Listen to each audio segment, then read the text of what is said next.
Welcome to another episode of DD on the Spot. As always, I'm your host, Ryan Johnson. And before we get into it with our guest here today, I'd like to remind everyone that if you enjoy this content, to please give a like and subscribe down below. I'd greatly appreciate it. We have Tammy on the podcast coming to us all the way from Canada, another Canadian on the podcast. I know we've had like 20 or 30 of them. People get sick and tired of talking to all these Canucks, but hey, they're nice people and I love to talk health and fitness with them. But most importantly, she's our current guest. Tammy, thank you so much for coming on. Thank you. Well, I ask this question to every single guest, no matter what. What is the weather like today? We actually have sun today, no snow.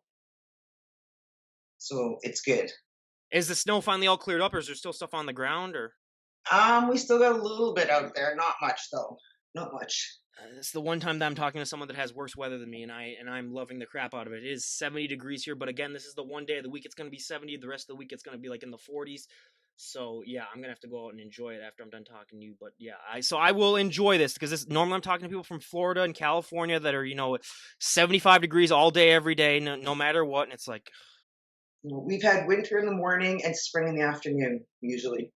Yep, that's close to what it is, yeah, really around here. But before we depress everyone with our winter weather rules, why don't you give us first off your backstory on what inspired and motivated you to get in shape and eventually become a bodybuilder.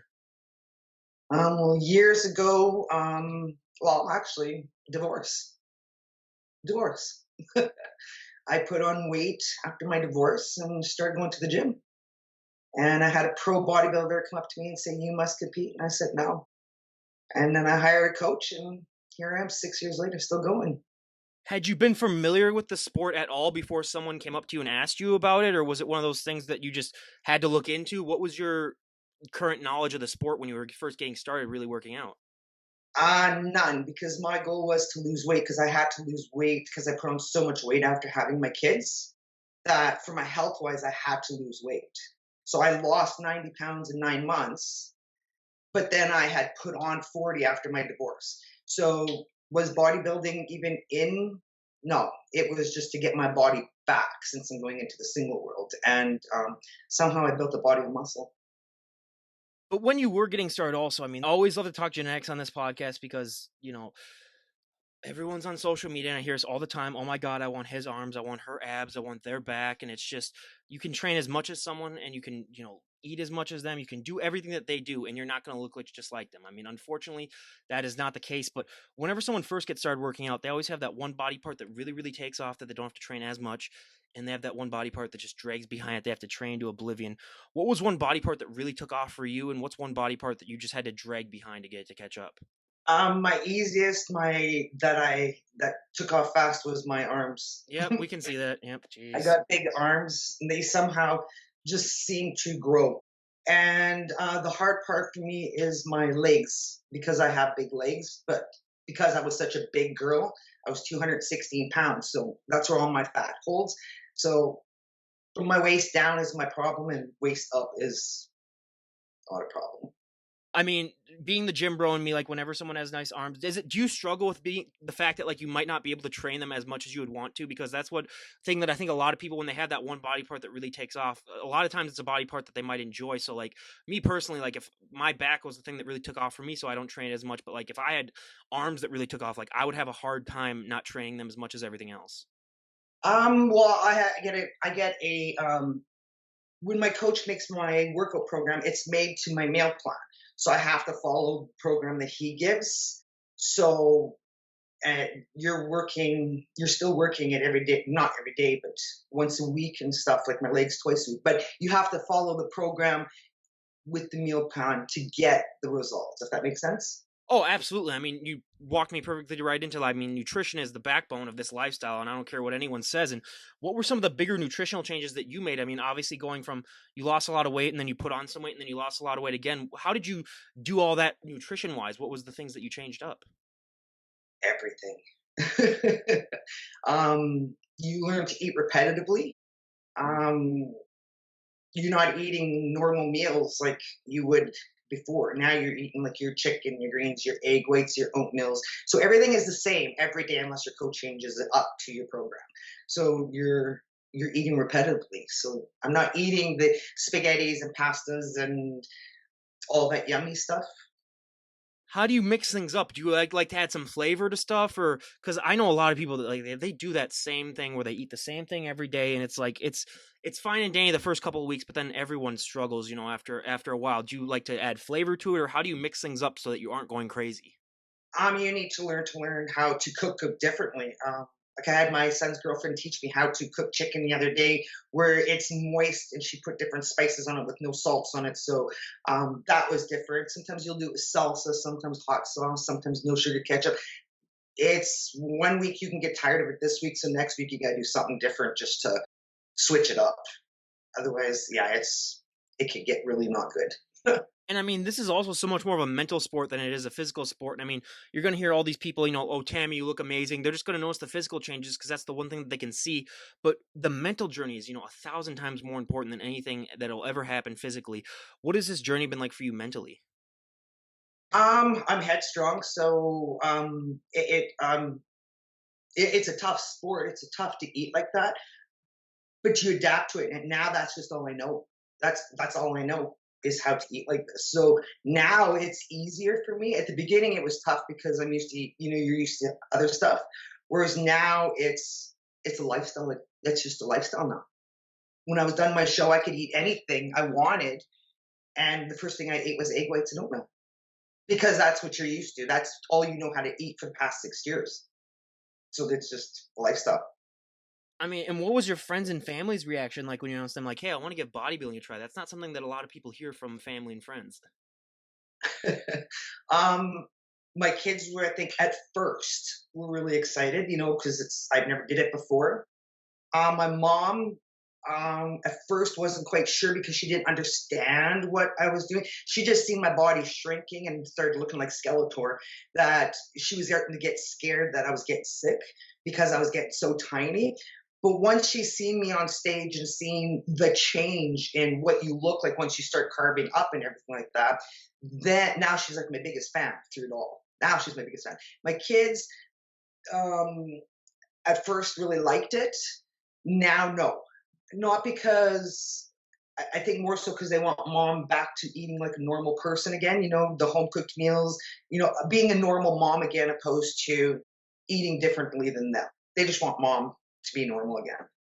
Do you ever struggle with them eating normal and you having to be on this restricted diet? Because I mean, if I had friends that I had to live with that like had like pizza every once in a while or like other stuff, like I'm one of those people where I would have a hard time not caving. No, not no more. No, no, they're old enough now. They eat what they want, and I'll just go and eat. I'm used to it now. It doesn't even bother me if somebody else eats differently in front of me now. No. Oh, I would be the brat that would like leave pizza outside your door and stuff like that, and just like have the smell just like waft into your room while you're like taking a nap or something like that. But that's But I mean, more world power to you because like that's one of the things that the general public just doesn't understand is that it's so much more about the nutrition than a lot of other things that really entail in this lifestyle. But I Yes, mean, yeah, it's I see people at the gym they're killing themselves, and I'll ask them, do you have a meal plan? Because their bodies have never changed. Mine has changed like this will be 10 times I've changed my body, and I'm like, you guys are still looking the same, but they don't have the meal plan. Like you need a meal plan. yeah. That's 90% is your diet. Absolutely. And how do you deal with that mentally, that constantly changing of the body? Because like some people, like if they do put on a lot of weight, they sort of identify as the not like overweight person, but like you sort of identify as that just because that's what you see in the mirror. And then when your body's constantly changing, how do you deal with that mentally? Because it's kind of hard to really judge where you're at or where you're going to be if you're always sort of constantly in a flux, which is what a lot of bodybuilders suffer from. Right. It messes with you because you wanna stay like this. Like, you wanna stay small, lean. Like this is perfect, but reality is you ain't gonna stay like this. So when you go into bulking stage, you just feel like you're fat. Like you feel like you're fat, and it's like a depression. It's like I don't want this on me anymore. But to a normal person, you look good. But in your head, you feel that you're big, but you're just a fit big opposed to big. If that makes any sense?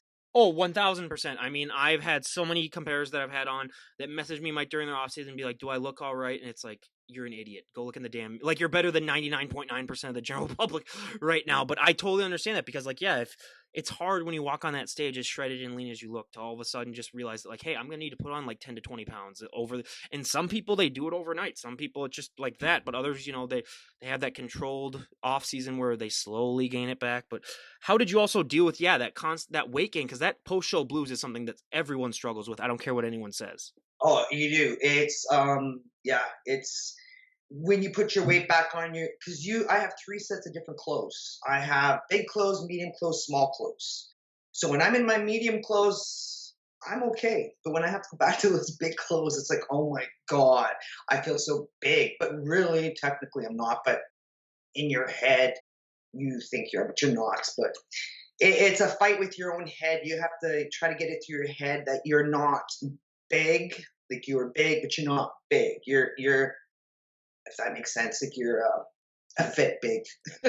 Oh, 1,000,000%. And I mean, going to these shows also, a lot of people just don't have that self confidence to walk up on that stage and pose in front of people. I mean, it's something that it's a very small amount of people would have that courage because it's a scary thing for so many people. Did you ever struggle with that? Or was it one of those things where you were just a lot of times I hear from competitors too, where it's like, I've gone through such a long and tiring prep, I could care less about that. I just want to walk on stage. Where did you fall on that? And has it gotten easier for you to walk on that stage as your career has gone on? Now it has. At the beginning, I was really nervous because I was a figure girl. So I think my first 7 shows were figure. So I had to actually learn how to walk like a lady in high heels. And I don't wear high heel shoes. So in your head, you're thinking, I'm this big girl still because I was 216 pounds. So here I am thinking I'm 216 pounds in this bikini walking on stage. Which is exactly what I am, everyone, but I am 6'3". So yeah, so she's yeah, that's a little visual for you. Yeah, so.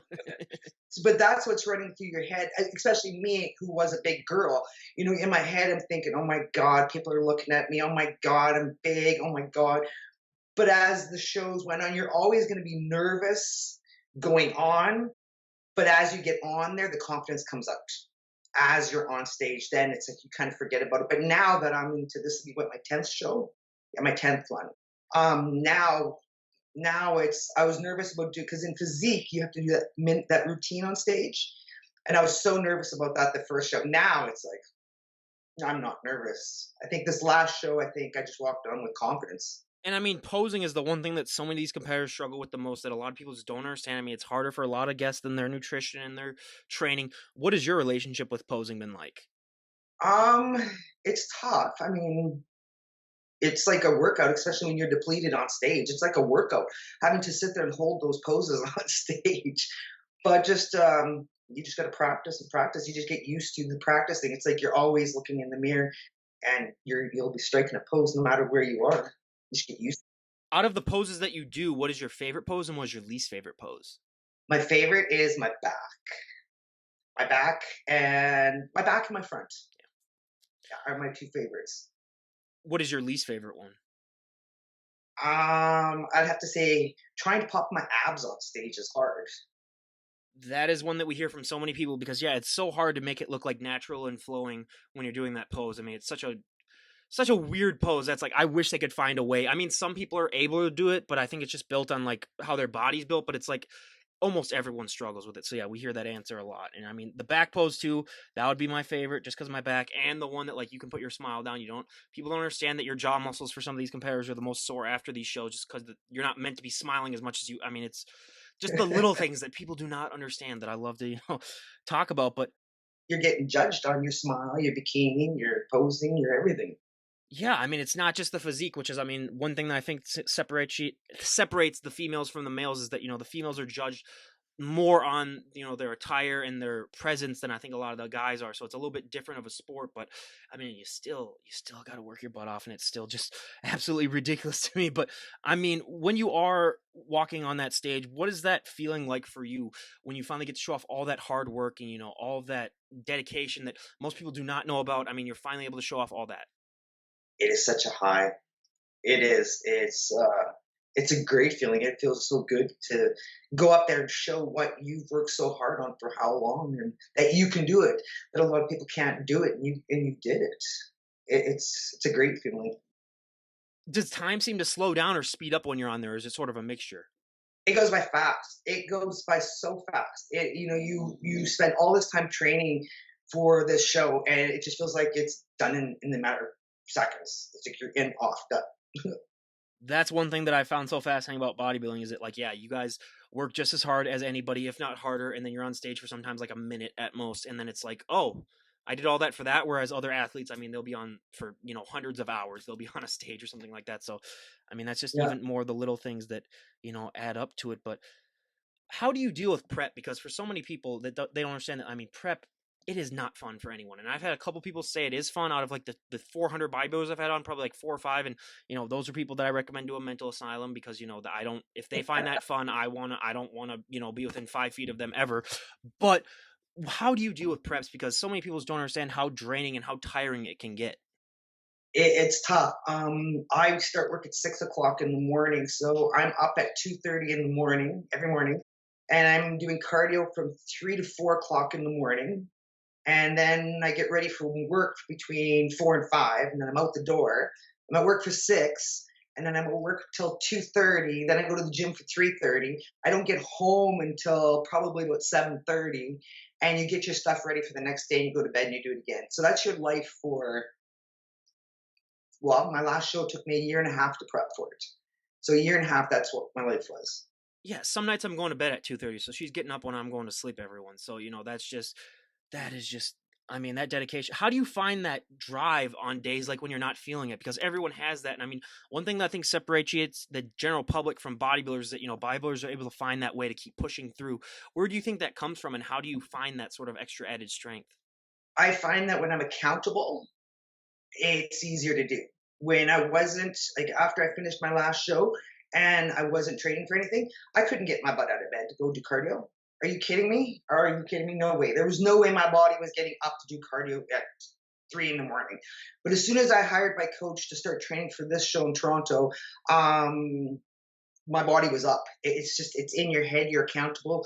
Now you're working towards a goal. It's, you just got to do it. My body just does it then. When I know I'm accountable, I just do it.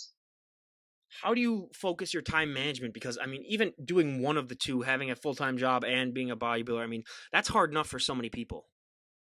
It's tough. It's tough because you gotta still make it through your work day without falling asleep Yeah. and stuff. I don't know. I just get up and do it. I just do it. I mean, sometimes I come home from work and I'll sit on the couch and I'll fall asleep sitting up because my days are so long. But I still do it. And I mean, the $1 million question that I've only started asking like the last 20 or so podcasts, I'm surprised it took me this long to do it, is that even I, as someone who's interviewed so many bodybuilders, I still have this question sometimes when I'm talking to them. Why do they put themselves through this? Why do they do this? And I bet you hear that all the time from people. Like, why do you put yourself through this? Why do you do this? What is your answer to that? Because I mean, I know for a lot of people why they do it, but I mean, it still shocks me to this day that like people sometimes when I hear some of these stories, it's like they put themselves through all of that. And it's incredible, but at the same time, you're like, why? I'm a person that likes a challenge. And to me, in my head, for someone who went from 216 pounds to taking sixth in Canada for figure to winning overall physique, I just like to, how would the word be, to see for actually bettering myself. It's like I don't. My competition is me, and I like to better myself each and every show. So this way, because not a lot of people can do this sport, and it just, I don't know, just seeing what I can do. It fascinates me myself how you can change your body each week, and it's crazy the changes you can do if you follow the process. Absolutely. And what was that moment like for you when you won your physique show and they announced your name and you realized, oh my God, I won this? It was crazy because I've been competing for, well, since 2016, and I was 46 when I started competing. I'm 52, Jeez. and I've never won a show like that before. So, and I had just finished cancer because I had cancer 2 years ago.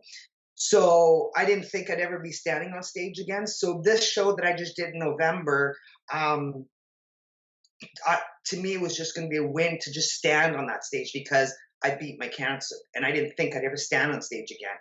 But winning it, it was like probably the best thing ever. That I've, it just It didn't seem real because I didn't think I'd ever be there and to win it all. It was, yeah. How did you deal with being a bodybuilder and having cancer? Because even if you subtract the bodybuilding, cancer's hard enough, but being that you're a bodybuilder and like you said, you didn't think you'd come back on stage, how did you deal with all that? It was really tough because I found out I had cancer after my first physique show. I found it myself because I was so lean. So I was down for 4 months, but in my head, I didn't want to lose my body. I'm stubborn. So through my radiation treatments, I would get up in the morning and I'd work out, and I would do my radiation treatments in the afternoon. So I can still train in the morning, go do radiation, come home and sleep.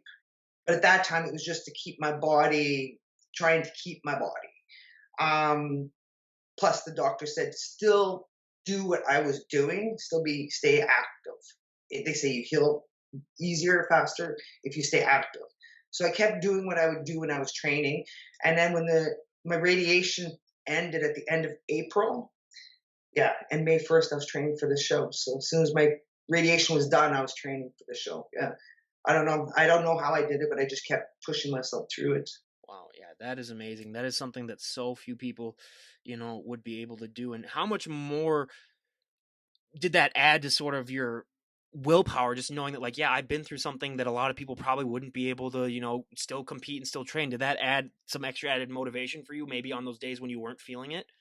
Yeah, yeah, yeah. Because there's a lot of people that will sit there who can't do it because they don't want to get off the couch or whatever. And I sit there and say, "Look at me. I've done. I just went through 16 rounds of radiation, and I'm up at 2:30 in the morning doing cardio and going to work and going to the gym after I just finished radiation. I should be knocked right down on my butt, but I pushed myself through it, and I kept going. I don't give up. I don't give up on myself. Absolutely. And I mean, one of the biggest myths that we deal with all the time on this podcast is, I mean, it's gotten better the last 5 years due to like Instagram and other places, but there's still a myth among, especially among women, where they have that fear if they walk into the gym and they pick up one dumbbell, they're going to put on, 50 pounds of muscle overnight. And oh my God, I just want to first of all, if that happens to you, you'll be my trainer for life. I'll spend my entire life savings. I'll pay you just for one training session. But did you ever have that fear when you were getting started? And even if you didn't, I mean, I bet you still hear that all the time. How do you like to respond to that? No, I've never. I just went to the gym and I had no clue what I was doing in the gym. I was just taking the weights and lifting and taking my anger out after my divorce. It was like, what the heck's happening to my life now? And somehow I built it, but I never, in my head, I never was going in there to build muscle. I wanted to lose weight, not gain weight, but I was getting frustrated because I was getting bigger, but I wasn't getting smaller. But it was muscle that I built somehow. Yeah. Absolutely. I mean, and that's just, so many people just don't understand that it's like it takes you so long to develop muscle, especially as a woman. And it's just, people just don't get that. And I mean, a lot of times it's just trial and error where once you walk into the gym and you pick up that first weight, you all of a sudden realize, like, oh, hey, I'm not getting. And again, everyone, if that does happen to you, give me a call because you'd probably be the first ever trillionaire and everyone would want to, train with you. But let's be honest, too. I mean, like, you're not the average looking 50-year-old woman. I mean, if you're to walk out in public dressed the way you are right now, you are going to get stares and reactions just because it's human nature when they see something that's not of the normal, just be like, oh, wow, that's interesting. What has that been like? And has it gotten easier for you to accept that as your career in the sport has gone on? Or is it still one of those things that you're just like, I can't believe that like people care about this so much? Um, I find that a lot. The way I get treated, like when I go out, a lot of people when they see me, there's like they'll come and they'll stop me, come talk to me, like, oh my god, like how did you get a body like that? And look at those arms on you. Like I've never had so many people stop me before. And in my head, I keep thinking, have they never ever seen somebody this fit? Like in my head, I don't like when I look at myself, I don't. I just feel like a normal athlete, just a fit person, but not overly fit. But I guess when these people see me, it's like they've never seen someone that looks this fit before. Does that make Yep. sense? So no matter where I go, I get stalked. No matter where I go, someone's always got to ask questions about my arms and how did you get to that. And when I show them what I looked like before to what I look like now, some people will start crying and be like, "There is hope out there. There is hope." And then when I tell them how old I am, they just will fall over. Yeah. Absolutely. And I mean, since you do get asked that question, what do you even do for your arms too? Because like we're gonna get responses down below if I didn't ask that. Like, what you do for your arms then if everyone asked that? So what do you do for arms then? Because I know you don't train 'em as much as, maybe everything else because they do take off a lot. And they're also an accessory piece too. So I mean like they're gonna grow regardless of what you do. But what do you do for arms? I do my dumbbells. I don't even know what the names. I just do what it Yeah. says on my workout program. Yeah. That's all you need. I just look, you know, Yeah. do your chest curls and your No, that's I mean, I honestly for like my first whatever how many years I've been working out, I didn't know what any of those things were either. So I was just like, yeah, just do this. And everyone's like, oh, how do you do it? And I was like, oh, I just do these things, and then I do that, and then they'd be like, oh, okay. So yeah, yeah, that's Well, the very totally first time I got my workout program, I had no clue what anything was because I wasn't a gym girl. So I'd sit there and I would Google each workout because I didn't know what anything really was. And there was one where my coach had put in there, it said good morning on my yep. workout program. So I had said to her, I said, are you testing me to see if I'm paying attention to my program? Good morning to you too. And she's like, no, Google it. It was actually a workout. I had no clue. No clue. That is the second time that we've heard that on this podcast. That yeah, good mornings are definitely something that and even me like when I first heard that I didn't understand what it was, but I'd never been like told to do that. So then I looked it up to myself. So I fall into that trap, as well. That a lot Yeah. among other things. Yeah, it's just simple. It's just simply funny how some of those little things add up, especially in the journey. But I mean, for anyone that's thinking about getting started in this sport, I bet you probably heard this too a couple times. Like, oh my god, you look amazing. I want to get in shape as well. What's the best piece of advice that you like to give people? Get a coach. Get a coach. Um, and like a lot of people ask me to help them. Are you a coach? And I'm like, nope. Could I work with somebody? Sure. Do I want to? Nope. Because not because I don't want to help people, but the diet is your number one thing. So you need that diet. And I don't have the knowledge of what it is that a person's body needs. So I always tell everybody to get a coach because they know what your body needs, and that meal plan is made to your workout plan.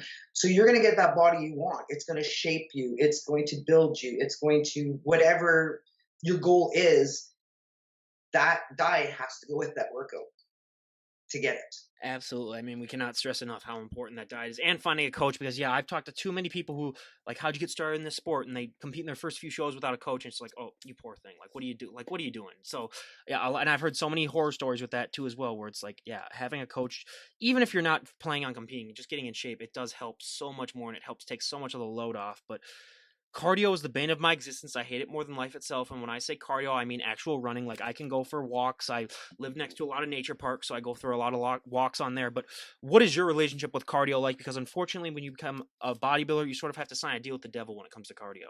Yes, you do. I do 2 hours cardio a day. Jeez. I'm an hour in the morning and an hour after work over top of my workout program. So you learn to love cardio. I learned that becomes your best friend. How much are you eating if you're doing 2 hours of cardio a day? I think I'm taking in like, if I remember correctly, was it 6,000 calories? Is that 6,000 calories a Jesus. day? Something like that. Yeah. I You, eat a lot. you're just force But feeding yourself all throughout the day, basically, then? I eat every 2.5 hours. Jeez. I am constantly putting food into me, constantly. And that's another thing people don't get is women feel they need to starve themselves to lose weight. And that if you eat, you're going to gain weight. No, you need to eat to fuel your body to get your metabolism working. And they don't understand that. So you want to lose weight, you need to start eating, but the right stuff.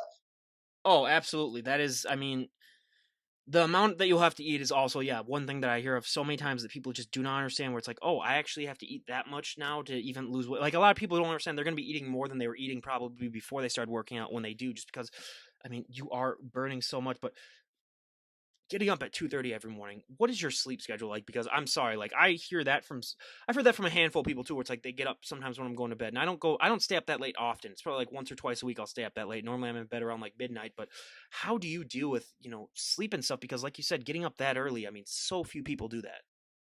Well, I'm home by usually 7 o'clock, 7:30. I'm home. Seven depends if I don't talk too much in the gym. I'm out and home by, yeah, 7. Get your stuff together. I try to be in bed by 9, the latest 9:30. Sometimes it's 10. So sometimes I could be running on 4 hours, 4.5 hours. Jesus. Yeah, and then on my days off, some night that's why I like having 2 days off in a row because in my first day off, I pretty much don't even get out of my pajamas and I will nap a couple times in a day, and then I'll get my energy the next day. I was gonna say I might be able to go. I mean, I'll be able to work out one day on 4 hours of sleep, but once you get to that second and third day, that's when stuff gets really, really interesting. And I don't think I'd be able. I'd probably be able to do 2 days, but after that third days, with that lack of sleep. So yeah, I would. Yeah, those days that you're not. And it's amazing how with sleep you can just have one good sleep and it really makes up for everything that you've done. I mean, it's just.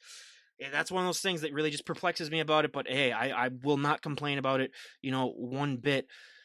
But I mean, being a bodybuilder and like you said, dealing with a lot of people in the public, what's probably the biggest misconception that you hear from people about the sport? Because there's, like we talked about before, there's so many things that the people just don't understand about it, um, Misconception, like what people don't like about it, or or just like what people like what they're misinformed about. Because like with a sport like with bodybuilding, especially female bodybuilding, so many people are not as informed about it that they just make general assumptions that 99% of the time aren't true.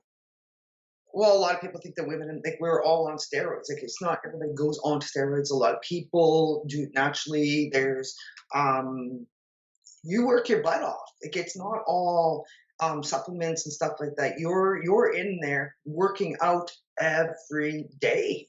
Like, you're working for it, and a lot of people. I don't like. I've never really had a whole lot of people say anything negative about it in any way. I'll have the odd person that'll throw in like, "Oh, the steroids are the steroids," and a lot of people don't use steroids. A lot of people sometimes genetically have just the body that can get a body to that. Some people don't. Some people do. Some people need help. Some people don't. The only thing I just find is that a lot of people are not nice when it comes. Some people, not all people, but some people are not nice in throwing remarks to people on what you look like, as in it doesn't look good. And I find that that could be really mean sometimes to us who work hard to get to this. I've always found it funny that I mean, you could be 600 pounds, and if someone makes fun of you, you're gonna get torn apart by almost everyone. And then if someone's in really great shape and you make fun of them, Yeah, not nearly enough people are gonna stand up for that person. There, it's just yeah. I find a lot of it comes from jealousy and them wanting to look like that too. A lot of the times, but yeah, it's just unfortunate that that is the case. But I mean, luckily with social media and stuff like that, I think more and more, especially women, are starting to get in more shape and starting to compete. So I think that's better overall. But I mean, you've been in the sport since 2016, and I mean, bodybuilding is a sport that every year it changes and evolves. What is what I mean, since you competed in 2016 and now, what do you think have been some of the biggest changes that you've seen in the sport in general? not really a whole lot. I mean, not really a whole lot besides the COVID. But other than Me that, too. everything has been pretty much the same through it all. I mean, training wise, everything. Well, I mean, like judges' criteria too, because like some years they might want a little bit more of a shredded look, other years they might want a little bit more of a leaner look. I mean, I it's find that there is a lot of politics. A lot of politics. I mean, my first physique show, I came in more lean than the other two. They came in bigger, but I got docked because I was too lean compared to them. They were more softer. I was more lean. But then I go into this last show, ripped more than I was the last one, and I win it all. So it all varies on, I guess, what the judges those days are looking at. I guess I don't know because I mean I came in more leaner this one and won, whereas that one I didn't. that's a story that we hear of all the time here too. Yeah, where it also just depends on the judges. Where some people just go to shows just because they know that the certain judges are judging there, and it's and it's just like with every sport though. You're gonna get human error. I mean, believe me, being a baseball pitcher and dealing with some of those damn umpires, I understand human error to an extreme point. Where even though sometimes I'd be telling the catcher, this next pitch just move aside, don't even try to block it. Yeah. So yeah, I mean that's just something that you have to deal with. But I mean, Yeah. Yeah. if someone were to also walk up to you and say, there's one thing that you can change about the sport of bodybuilding, and everyone would go along with it, what would be one thing that you'd like to see changed? Um, I couldn't say. No, I couldn't say I change anything. I mean, I enjoy and Not more prize money. Oh, yes. Yes, I would like that. That would be nice to I was make. gonna say, if you were fine with the prize money now, it's like, oh, more power to you, I guess. Yeah. I never really looked at it that way. Yes, it would be nice because I mean, it costs a lot Yeah. to compete. Like, I mean, it's not a cheap sport. Yes. And I mean, it's nice that I mean, I got my girl on a stick that I wanted. I got three of them instead of one. But it would have been nice to take it home, some money with that too, to pay off some of my bills that I'm still paying for after all these shows. I mean, people do not understand. Like, basically, unless you win the Olympia, you're not making money, or you're not making a significant amount of money in this sport. I mean, it's ridiculous. It needs to change because, yeah, this people do not understand. I mean, your food bill, first of all, is going to be just. I don't even want to look at it, people's food bills, because I'll probably faint myself and just be like, that is ridiculous because of the amount of food that you're going to eat. But yeah, people do not understand that this is a sport, yeah, where you are going to lose money 99% of the time. So yeah, if they could up that prize money too, I think it's like, It's a sport for yourself. Like, really, it's a mhm, sport for you. mhm. It's a sport for you because you're not making anything out of it. You're bettering yourself, but you're not making anything out of it. One thing that I've noticed too, especially about the female side of the sport, is that it's a lot more of like a sisterhood where a lot of the competitors, they all get along, and there's generally this bond among the women where it's almost it's like a sisterhood. How important is that to you, knowing that like when you walk on stage, you have fellow competitors that like truly appreciate you and truly have your back? It's nice. I mean, you should, because you all work very hard to get to where you're at. Everybody should be, you work together. We all become very close because we all work very hard to get where we're at. So we all kind of stick together and, cheer each other's on, push each other's as you're going through it. Yeah, absolutely. And that's definitely one thing that I recognize about especially the female side of the sport that I think is really really cool is that like that, yeah, there is that bond because I don't think it's that impactful with the men, but with the women, yeah, it definitely seems like there's a real bonding amongst them. But as I you think because we can understand the sport, whereas other women who aren't in the sport don't understand. Does that make sense? oh, absolutely, yeah, I mean, and it's also that mutual suffering too. I mean, everyone suffers during preps together. Everyone does. I mean, it's like when you achieve something, you tend to bond with the other people that have done the similar things because it's joint experience, and you know exactly what it's like too. And yeah, like you said, the average woman is not going to understand bodybuilding. I don't think so. Just knowing that, and I think it's really great for the community too. Because I think if it wasn't as supportive as it is, I don't think as many people would be competing in it because they wouldn't have that, people to rely on and stuff because when you're going through preps, you're going to need someone to talk to most of the time. I mean, we've heard stories, especially when I've had coaches on here where they wake up and they have about 100 messages from like 20 different people overnight and they're like, oh God, not one of these again. But yeah, you have to deal with it. So yeah, it's just a part of it. But when we do have you on a year from now, because I'd love to talk to you in a year to see what you've been up to, what are some goals that you'd like to achieve? Where would you like to be at in your bodybuilding? Where would you like to just be at in your overall life? Where would you like to be at when we talk to you a year from today? Well, right now, 3 weeks ago, well, I said after my last show, it was my last show, that I wasn't going to do it anymore. But I did a lot of thinking, and a lot of people pushed me, and I decided to do a show in October. I am going to be going to Toronto, and I'm going to be trying to compete for my pro card. So we'll see what happens in October. What was the motivation behind not hanging up the heels just now? Are they hanging up the bikini just yet? Well, I have a couple friends who I'm pretty much at the highest level in bodybuilding, like here in Canada. So it's pretty much the last show you can do here. If you win it, it's the last show that really you can do here in Canada as a regular athlete, like as a regular bodybuilder. Because then once you get your pro card, you have to go to the US, right? So um, people were just pushing me that why would you not? Like, it's the last step. Like, you're right there. Why would you not do this last show? And me more so was because my kids wanted me to stop, and that was stopping me from doing it. But deep down inside me, I wanted to do it. And financially, I knew I couldn't do it financially because I'm probably looking at about $3,000 to do this show. Yes.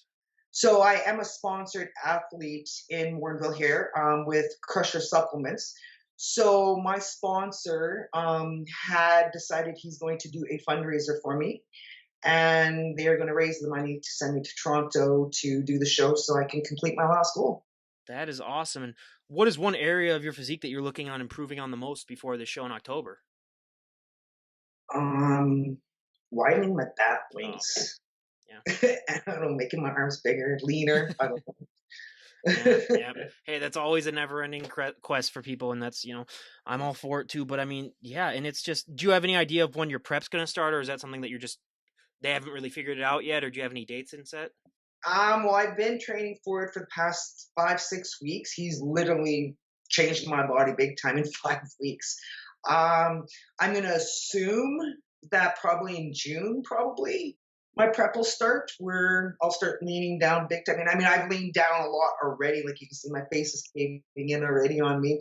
Um, but I think in June is when I think it'll go hard. Yeah, and I mean, I look forward to seeing your progress and seeing how you do in the show. And is there anyone that you'd like to give a shout out to before we wrap things up? No, just my program. Hey, hey, yeah, more.